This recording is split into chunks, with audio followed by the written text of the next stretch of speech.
ఈ రోడ్డు పక్కనే ఉన్న 9 స్తంభాలు ఇల్లు అంటే ఎవరైనా భయపడాల్సిందే. ఈ చోటుని చూస్తే భయపడేలాగా అంతగా ఏముందని చెప్పేసి నేనైతే దీని లోపలికైతే వెళ్ళాను. మనం అందరం ఉండే ఇల్లులాగే ఈ ఇల్లు కూడా చూడడానికి చాలా నార్మల్ గా అయితే ఉంది. కానీ ఇక్కడే ఒక విషయాన్ని అయితే నేను గమనించాను. ఎప్పటి నుంచో ఇసుకలోనే కప్పుకొని ఉన్న ఒక ప్లేట్ మరియు దాని లోపల ఒక గ్లాస్, దాని పక్కనే ఒక 2 శంఖాలు. ఇవన్నీ చూస్తుంటే నాకైతే చాలా ఆశ్చర్యం అయితే వేసింది. ఎందుకని ఇవన్నీ ఇంట్లోపల ఉన్నాయని చెప్పి. ఈ ఇంటిని 9 స్తంభాల ఇల్లు అని ఎందుకంటారంటే ఇంట్లోపల కరెక్ట్ గా మీకైతే 9 పిల్లర్లు అయితే కనిపిస్తాయి. అవి కూడా చాలా ఓల్డ్ పద్ధతిలో చేసిన పిల్లర్లు. ఈ ఇంట్లో గ్లాసులు శంఖాలు పాటుగా కొన్ని కలర్ వాటర్ నింపిన బాటిల్స్ కూడా కనపడ్డాయి. చాలా మంది చెప్పే విషయం ఏంటంటే ఈ ఇంట్లోపల అడుగుపెట్టి ఎవరైనా ఇంటికి వెళ్ళినట్టయితే రాత్రివేళ నిద్ర పట్టకుండా బాడీ మొత్తం బరువుగా ఉంటూ చాలా బ్యాడ్ ఎక్స్పీరియన్స్ అయితే పొందారంట.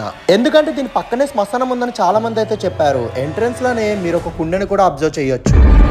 సో నాతో ఏం జరుగుతుందో నెక్స్ట్ వీడియోలో అయితే తెలుసుకుందాం. మీరు ఈ వీడియోని లైక్ చేసి మన పేజ్ని అయితే ఫాలో కండి. నేను మీ డీకే సారంగ్.